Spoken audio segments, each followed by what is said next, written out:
Queridas irmãs, queridos irmãos, bom dia. Nós agradecemos de coração a toda esta instituição generosa que representa os ideais, às vezes tão esquecidos, brigadeiro, dos civis, que, como o senhor mesmo disse, com seus impostos, mantêm as tarefas desta instituição e de tantas outras, mas que certamente vencem pelo ideal, pelo idealismo dos seus membros, os obstáculos que normalmente os dias difíceis colocam para todos nós.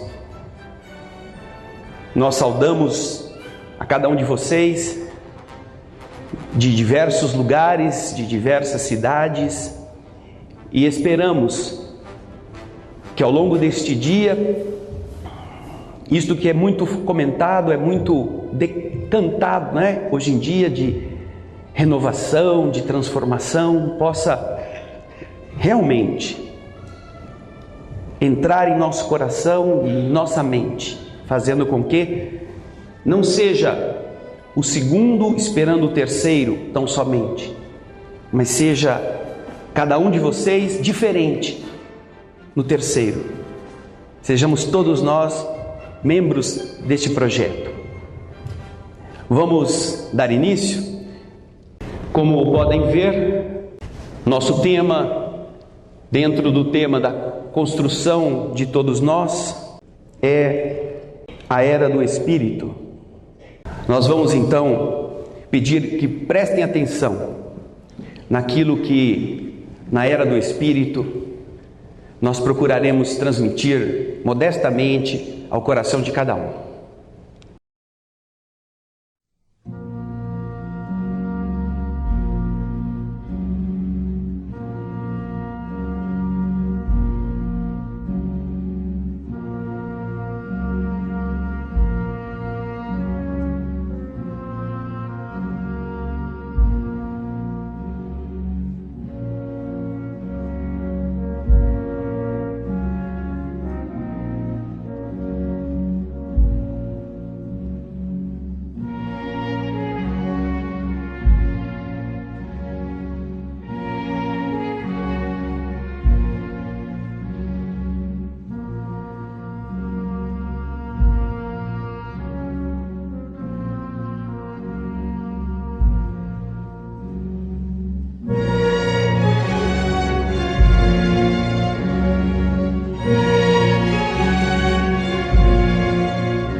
Vamos deixar para depois a identificação do defunto,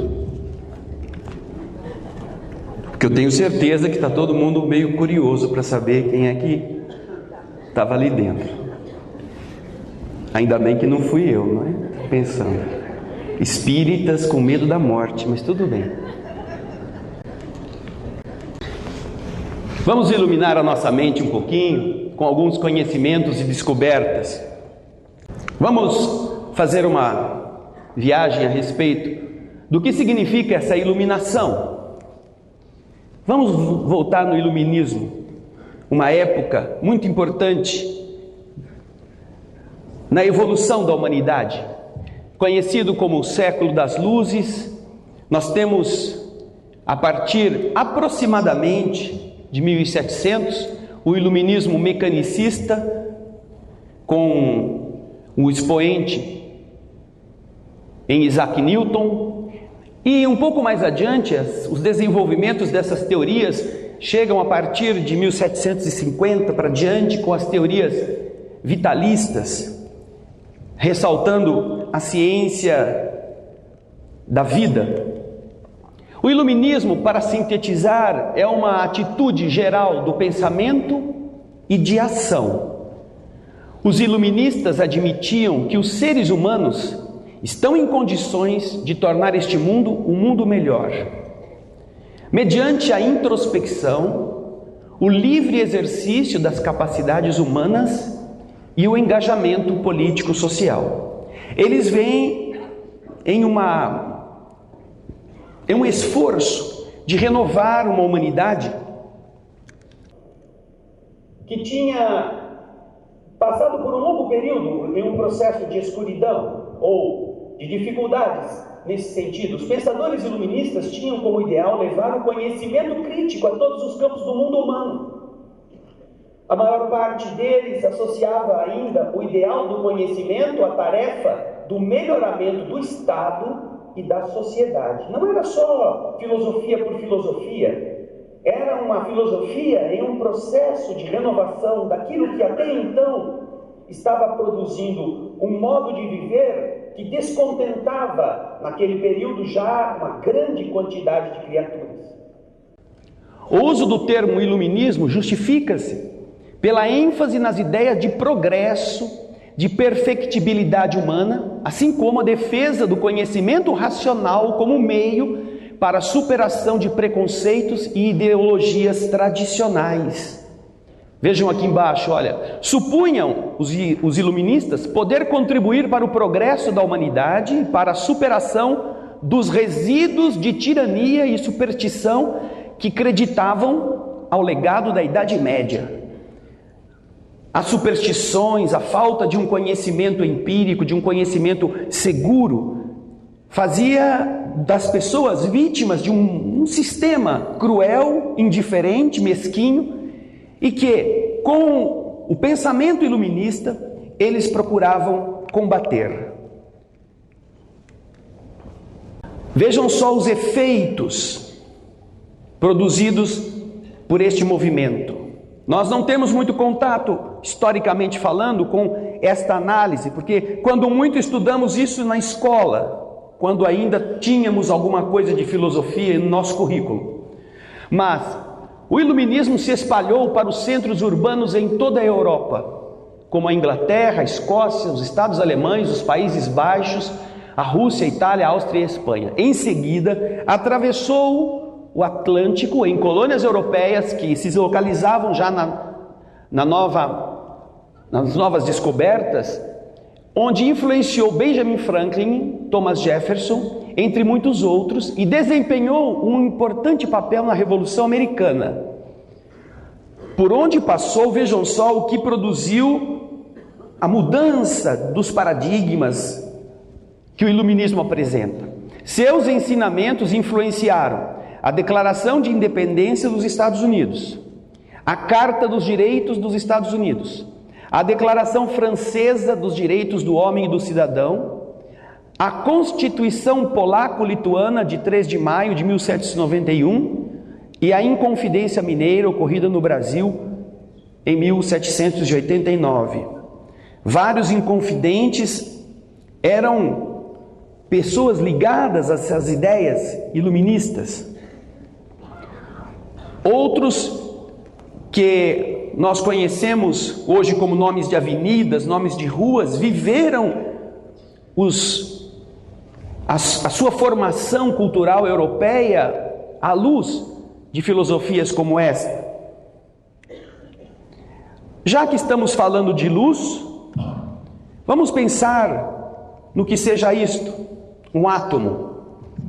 É importante porque nossa realidade moderna tem no átomo uma grande base.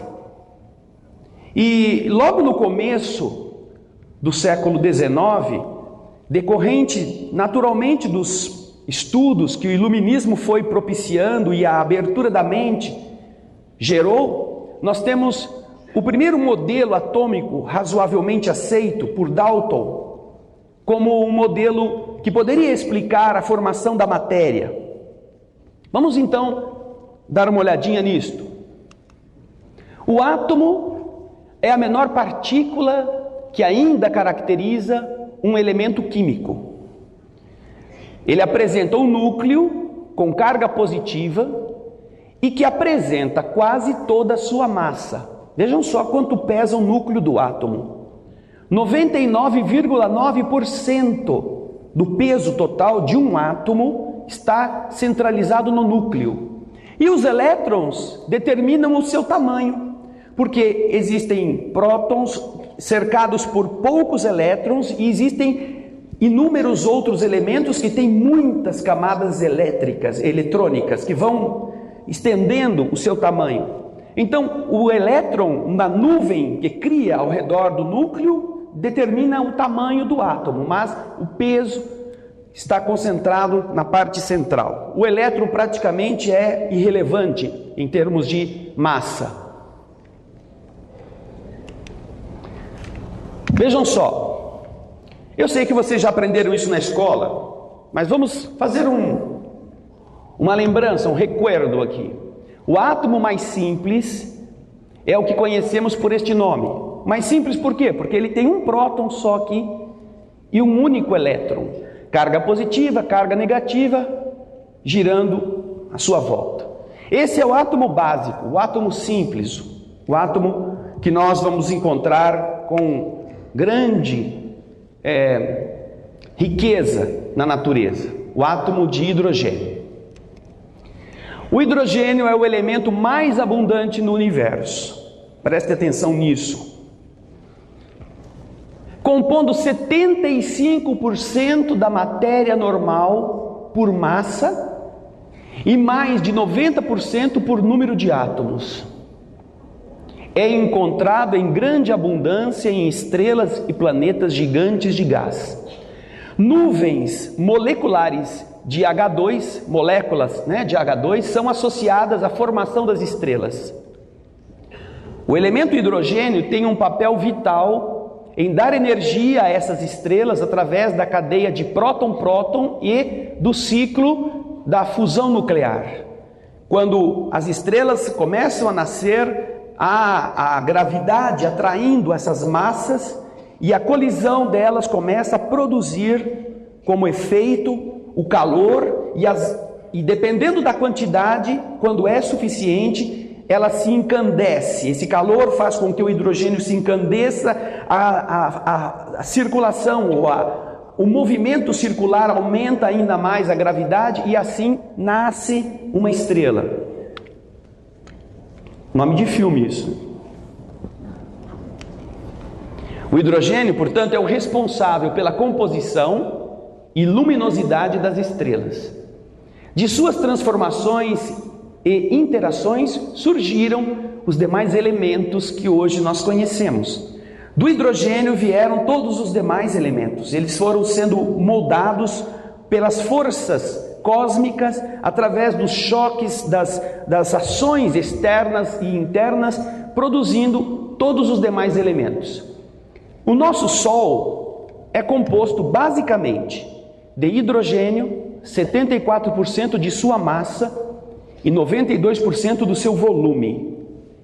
E o hélio, decorrência das transformações do hidrogênio, que corresponde a 24% da massa do Sol e 7% do seu volume. Agora vejam que interessante, comparando com o átomo. Quanto é que o átomo tinha de massa no seu núcleo, vocês lembram? 99,9. Vejam aqui, olha, quanto que o Sol detém de massa do nosso sistema solar. O Sol, com os 8 planetas admitidos como planetas, e depois o pobre do Plutão, que foi rebaixado, mas que aqui a gente chama de planeta ainda, ele é subplaneta agora.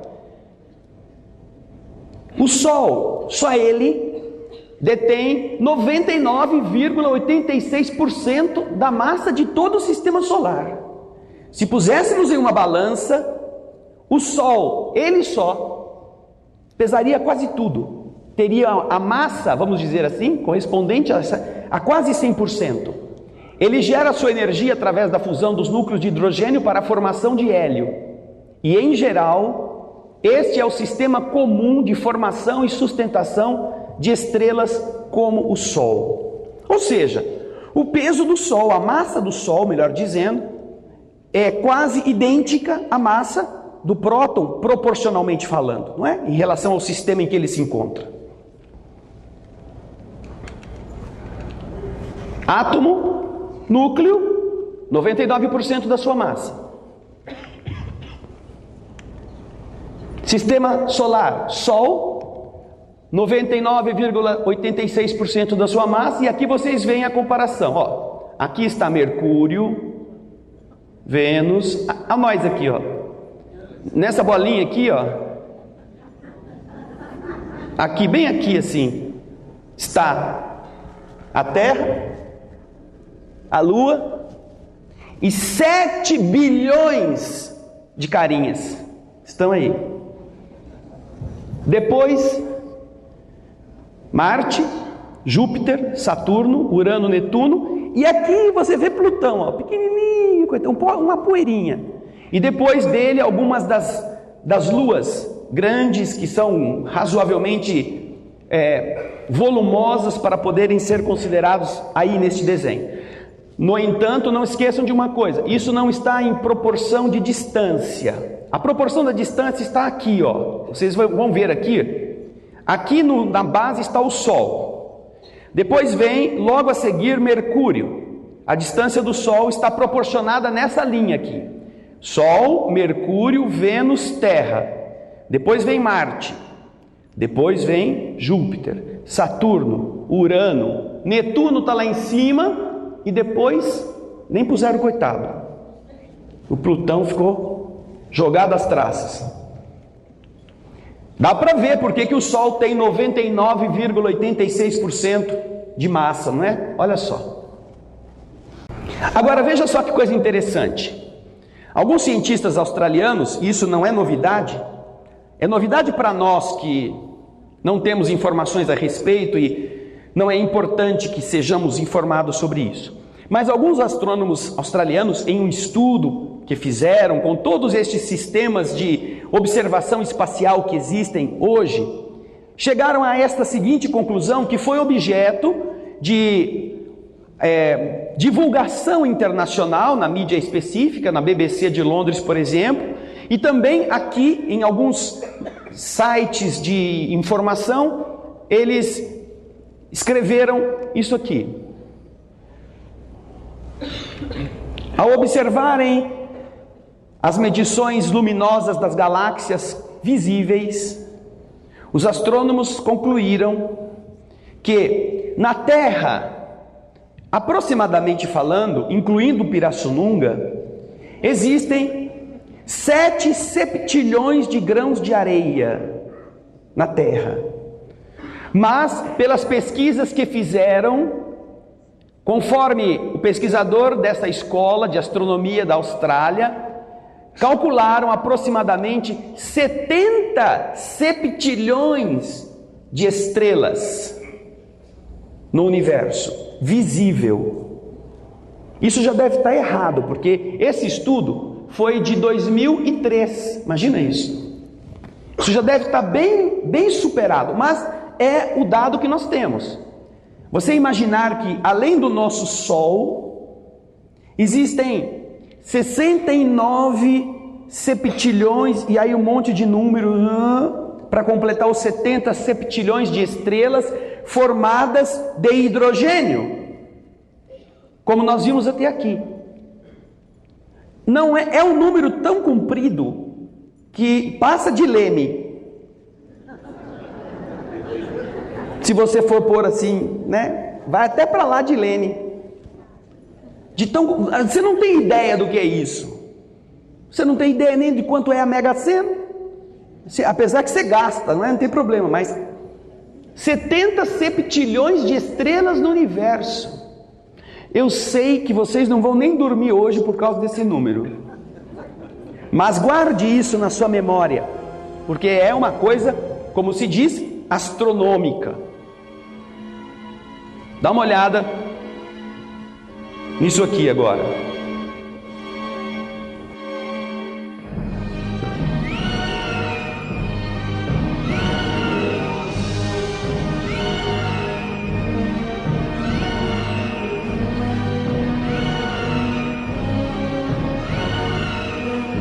A comparação é real de tamanhos. A nossa Terra, e você está aqui, ó. Aí vem Netuno.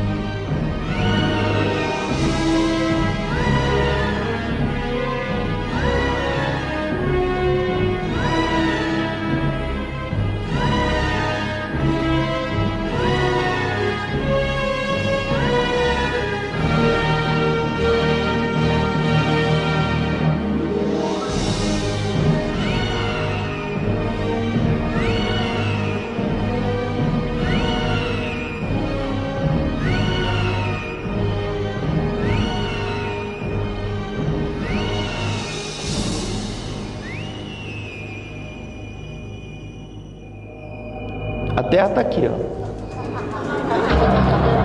Essa estrela tem um diâmetro de 2 bilhões e 800 milhões de quilômetros.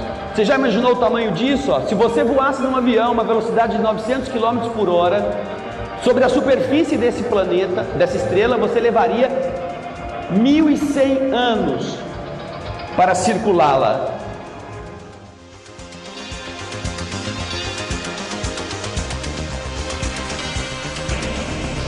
E ainda existem maiores. Quando isso foi feito, ainda não tinham descoberto o que depois descobriram. Há estrelas ainda mais massivas. Já imaginou 70 septilhões de estrelas?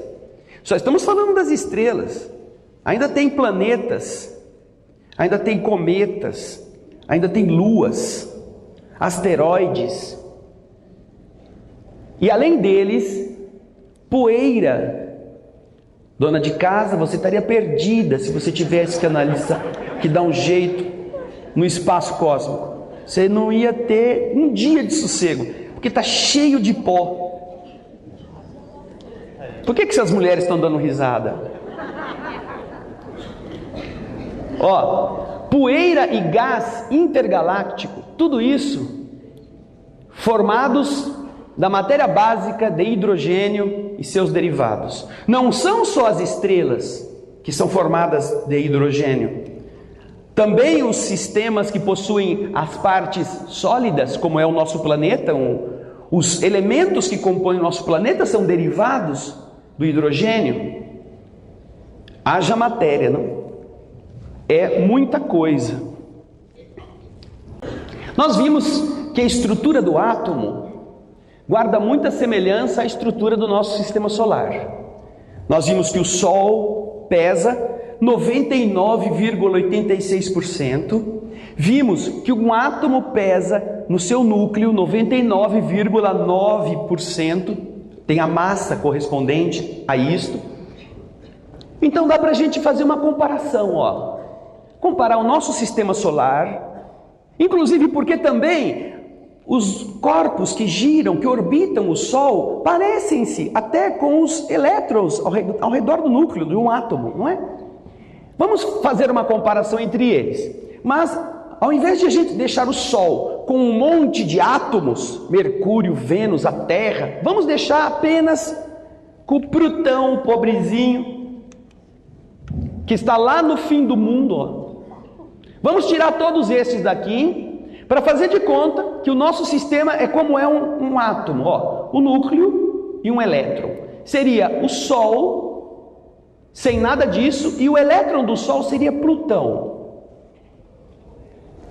Pelas medições astronômicas, a distância da Terra ao Sol, 159 milhões de quilômetros, eles, para abreviar, os astrônomos chamam isso de uma unidade astronômica, uma. Então, para medir qual a distância da Terra ao Sol, eles usam uma unidade astronômica. Segundo os cálculos, Plutão do Sol está a uma distância de 39 unidades astronômicas. Nós estamos a uma, Plutão está a 39. Então, este será o nosso sistema comparativo com o átomo. Fazendo então esse processo, se o Sol e o núcleo do átomo, vamos equilibrá-los em uma imagem única, tivessem o tamanho de uma bola de tênis, imagine, o Sol fosse do tamanho de uma bola de tênis e o núcleo do átomo também fosse do tamanho de uma bola de tênis. Vamos ver quais as distâncias entre o centro do sistema solar, onde está o Sol, e o seu elétron, Plutão, comparado à distância entre o centro do átomo de hidrogênio e o seu elétron. Vamos ver isso? Vamos imaginar então que o átomo de hidrogênio não tem um próton. O próton dele é uma bola de tênis, do tamanho da bola de tênis. E como a gente fez o próton crescer para ficar do tamanho da bola de tênis, naturalmente, todas as distâncias que levam o elétron ao próton tiveram que ser expandidas para ficarem proporcionais. Então, se o átomo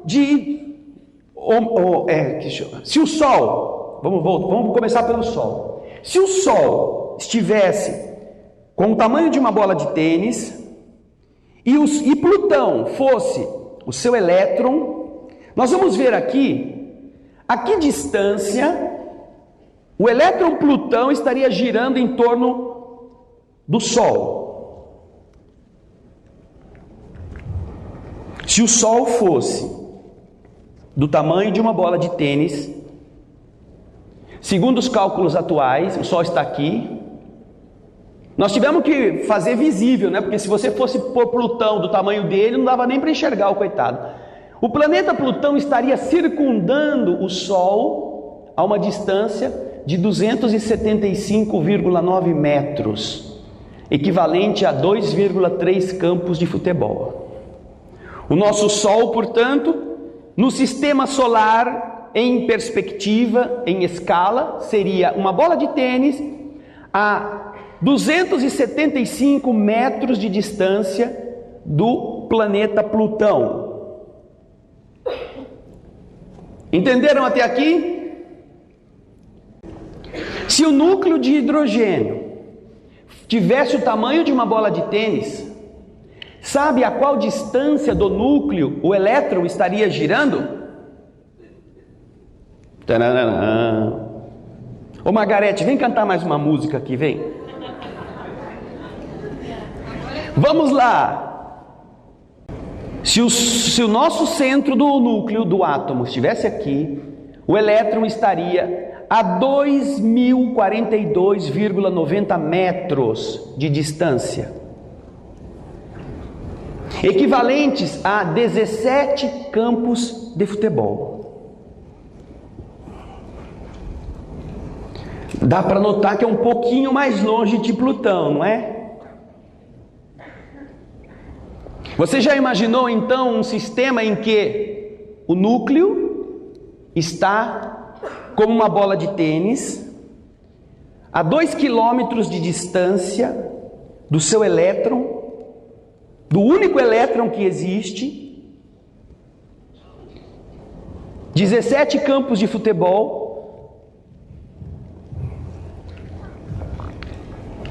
Alguns talvez já soubessem dessa novidade.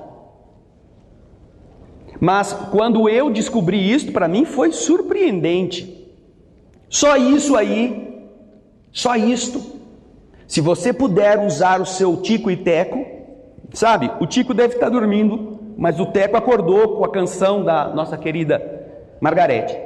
Mas quando os dois estiverem juntos e você começar a colocá-los em conversa, só esta informação aqui muda a sua vida.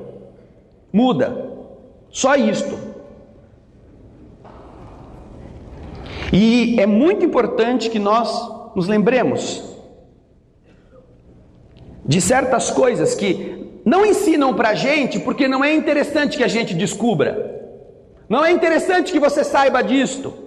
Porque no primeiro momento pode ser uma tolice você saber. Pô, eu fui lá na AFA e o carinha veio falar só do elétrico para 2 km do núcleo. Que ensinamento espírita é esse?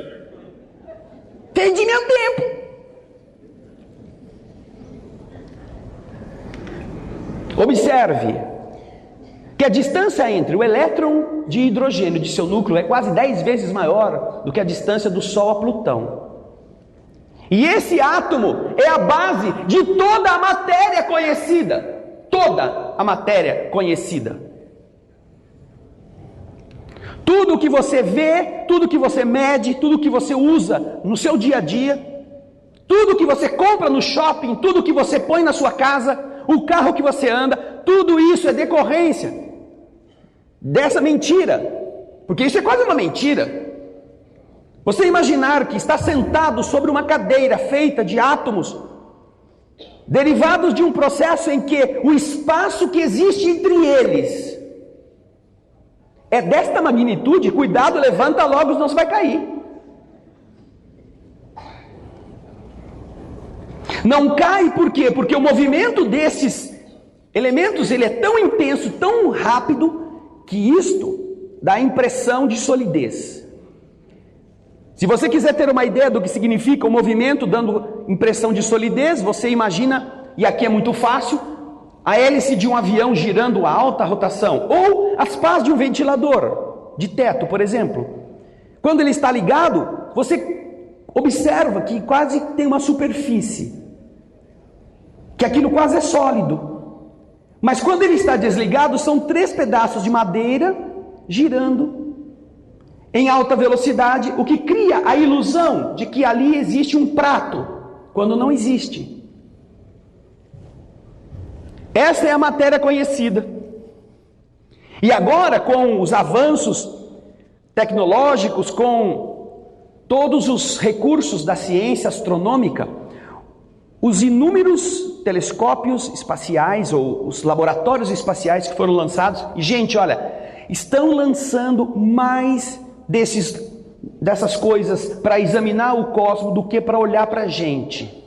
Se você entrar em qualquer site da NASA, onde estejam os projetos da NASA, e você contar quantos são voltados para estudar as estrelas, os sistemas, e quantos estão voltados para estudar a gente, a atmosfera e a própria superfície da Terra, você vai ver a discrepância numérica. Eu fiz há um tempo atrás e descobri que 2/3 das missões astronáuticas eram para isto, para olhar para as estrelas, olhar para asteroides, olhar para alguma coisa de fora, do que para olhar para nós, para descobrir coisas voltadas às rotinas da nossa vida na Terra.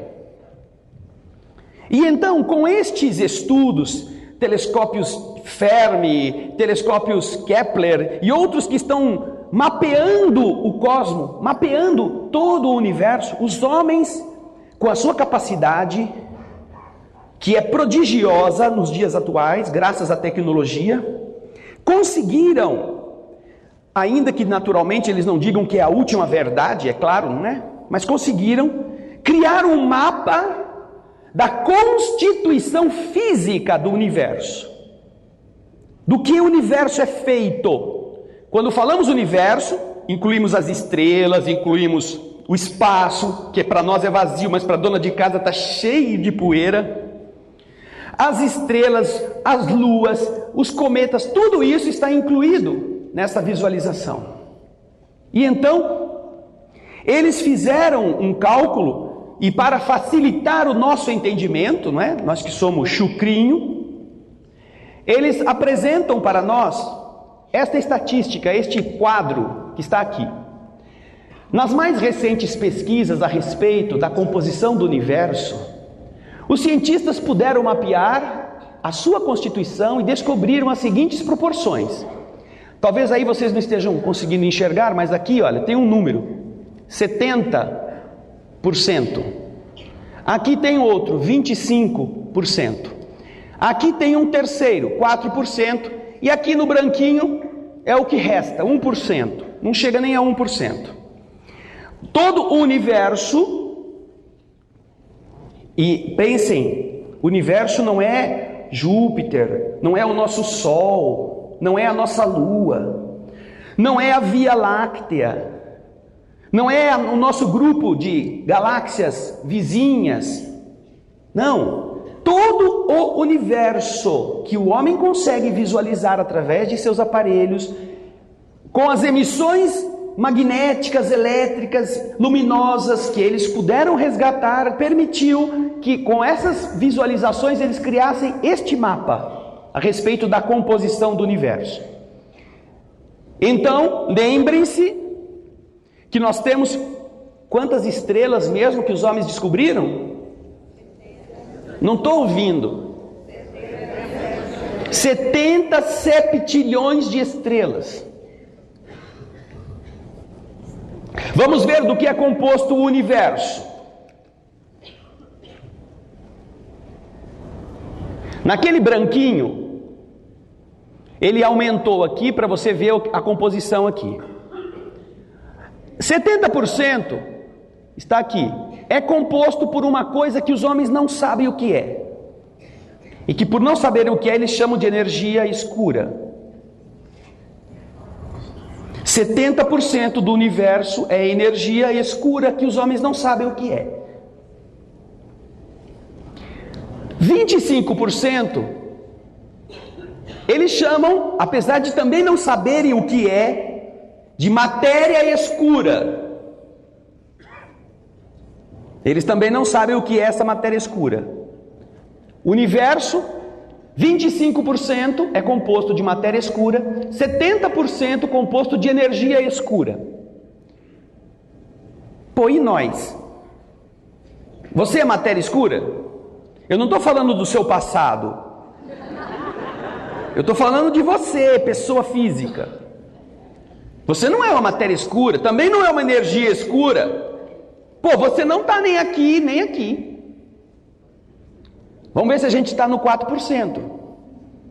4% do universo é constituído de hidrogênio livre e hélio. Hidrogênio e hélio espalhados, soltos no espaço. 4%, essa faixa aqui. Está piorando. Nessa hora, quem tem peso, quem tem gordurinha extra já vai ter que se espremer, porque vai ter que entrar aqui, ó, nessa faixinha branca. Então vamos ver o que tem nessa faixinha branca, porque é o que sobrou para nós. Nessa faixinha branca nós temos 0, porque isso aqui corresponde a 1%, né? Mais ou menos. 0,5% do universo na faixinha branca é constituído de estrelas. Todos os 70 septilhões de estrelas que nós vimos aqui no universo corresponde a apenas 0,5% da sua constituição. Bom, está piorando. Ainda falta o 0,3%. Quem sabe aí a gente está?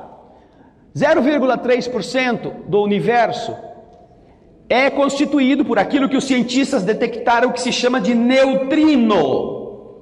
Neutrino é uma partícula subatômica. Quando há uma ruptura nesses grandes aceleradores de partículas, eles estão estudando isso. Aquilo que antes era matéria sólida, descobriram que não é mais, e que se você estourar o próton, há muitas subpartículas que surgem daí. Uma delas é o neutrino. Então, 0,3% do universo é feito de neutrinos livres que estão voando por aí. Eu fiquei preocupado quando eu vi esse negócio, porque eu falei, meu Deus, daqui a pouco a gente está no branco aqui, ó, porque não vai sobrar nada. E então sobrou 0,03% para os elementos pesados.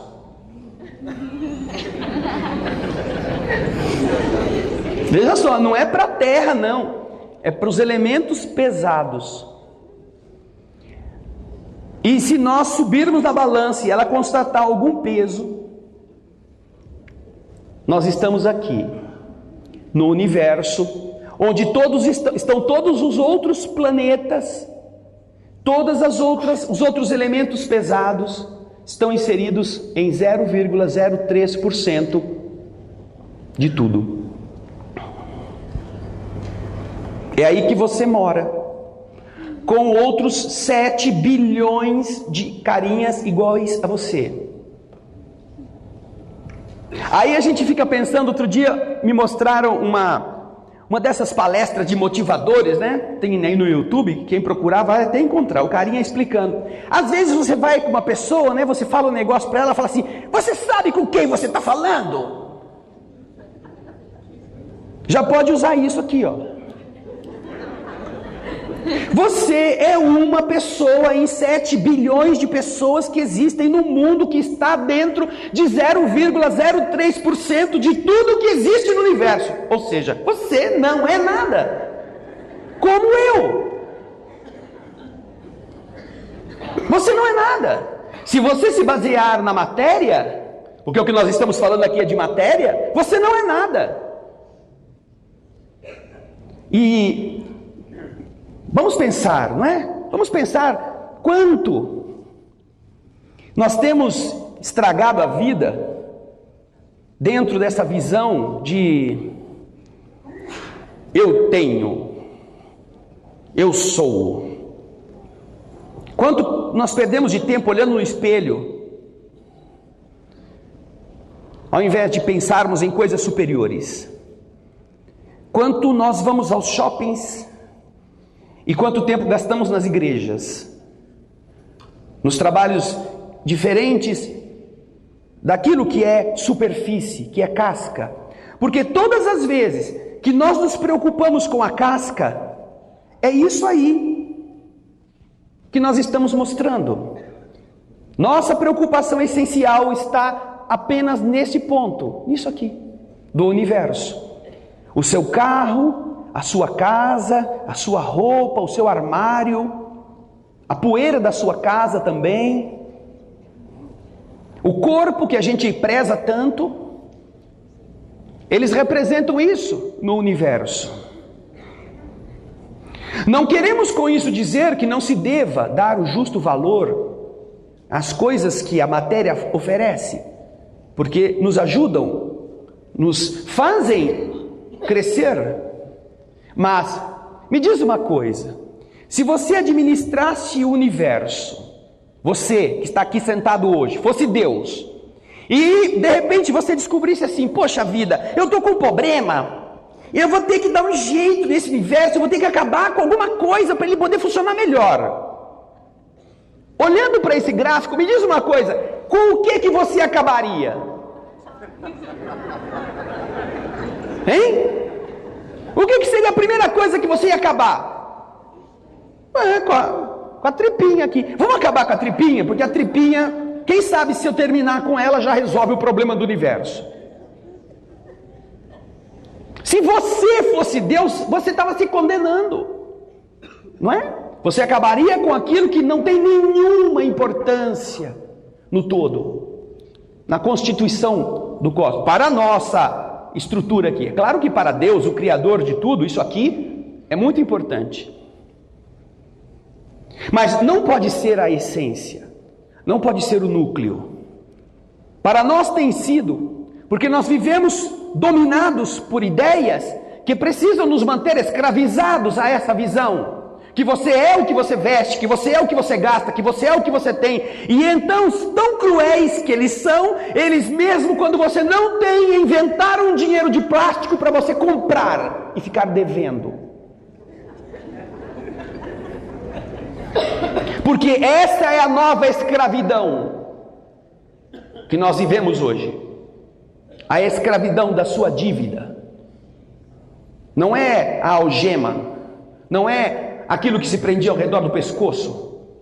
Estão algemando as pessoas, dando a elas a importância, a ideia de que isto é importante.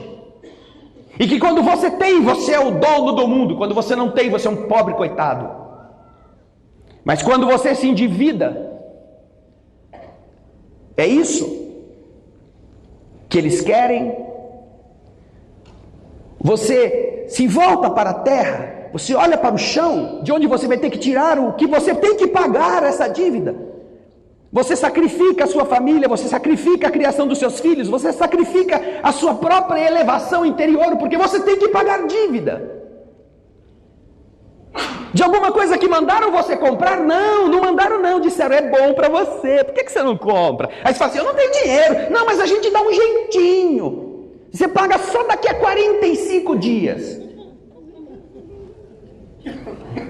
E por que não pode ser logo, em uma semana? Porque quem sabe você tem dinheiro e paga mesmo. Não, 45 dias dá tempo para você gastar o dinheirinho que você tinha guardado. E aí quando chega o dia, você nem lembrava dessa dívida. Aí você paga só um pouquinho que eles deixam, que são tão bonzinhos. Tá no fim. Tá tão bonzinho. E aí você fica pendurado pro resto da existência, pagando juros.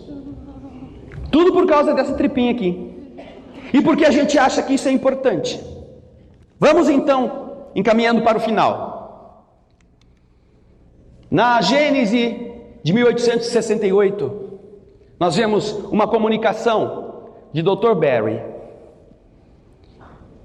No capítulo 18, parágrafo 9, falando sobre o momento que estamos vivendo, ele diz assim: a humanidade terrestre chega a um desses períodos de crescimento, está no meio dele, há quase um século,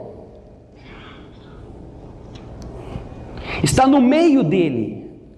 Quando o Dr. Barry Espírito escreve esta mensagem, ele está dizendo que naquela época, essa transformação necessária já estava acontecendo há quase um século. Há quase um século, o que acontecia? O iluminismo.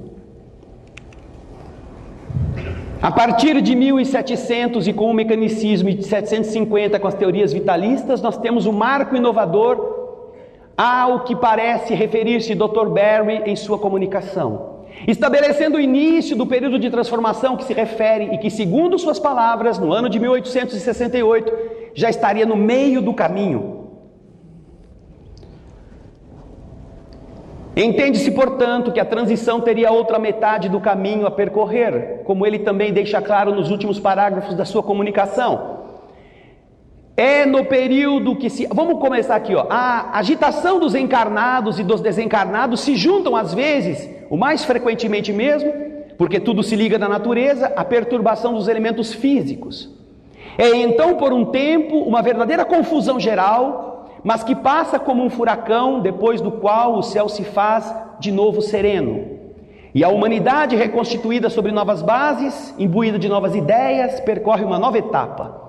É no período que se abre, que vai começar, que ele está dizendo, que se verá florescer o Espiritismo e que ele dará seus frutos. Portanto, é para o futuro mais do que para o presente, quando ele está escrevendo isso. É para o amanhã que trabalhais.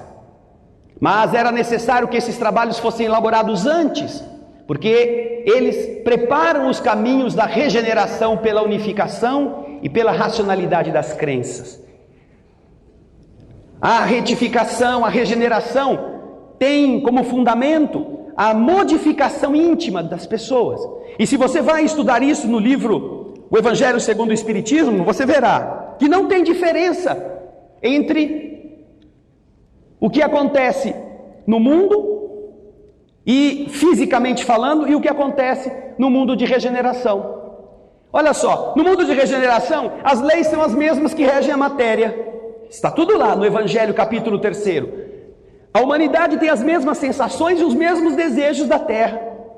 O corpo é de carne, sujeito às vicissitudes, precisando de passar por doenças, precisando comer, tem os seus desgastes, ainda existem provas a suportar. O homem ainda é falível e o mal ainda não perdeu completamente o seu império. Lá também tem mal. Eu queria tanto estar na regeneração que ia ser lindo. Não, cuidado, devagar. É bom sim, mas não pense que é o paraíso. Não é um planeta feliz ainda, não é um mundo feliz. Quais são as características dos que podem se candidatar à regeneração? Um mundo para almas arrependidas, onde a gente encontra calma e o repouso para acabar de se depurar. A humanidade está livre das paixões, que ainda somos escravos, não temos mais aquele orgulho que cala o coração, que nós vimos no vídeo aqui, que foi apresentado antes, não é? Todos se ajudando, não há inveja que tortura. A palavra amor está escrita em todas as frontes. Uma perfeita equidade regula as relações entre as pessoas. Tudo isso está aí. Se você deseja entrar na regeneração, comece antes em você. Senão não vai dar. Essa foi uma mensagem obtida em 1868. E se ali era metade, se você colocar a outra metade para frente, considerando o período do iluminismo para trás, você vai chegar exatamente na nossa época. De 1750 até 1868, se você puser a outra parte, você vai chegar onde nós estamos, para frente. Você lembram que tinha alguém morto lá, né? Lá no começo. Tinha alguém morrendo.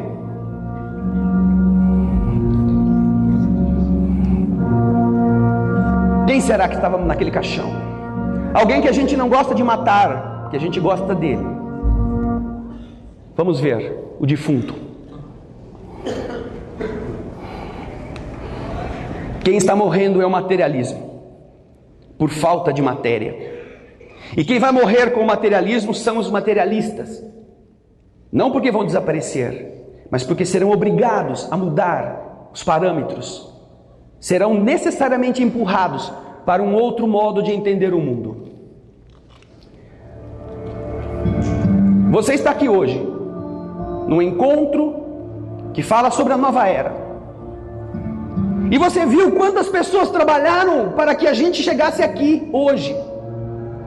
Quando Kardec lançou o Livro dos Espíritos na Galeria d'Orléans, devia ser uma vitrine com alguns livros expostos, umas pessoas ali que foram comemorar.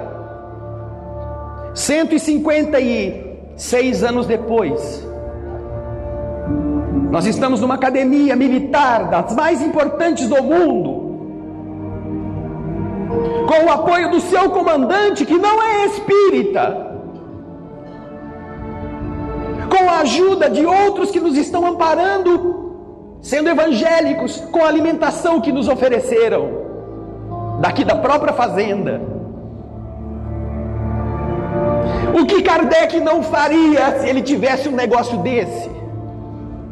Quando ele conseguiu fazer tudo com um pedaço de papel. E então, o que nós vamos fazer por nossa vez?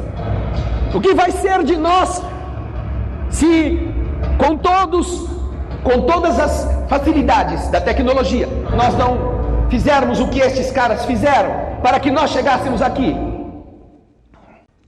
Vejam, pensem neles.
a você que viva a nova era.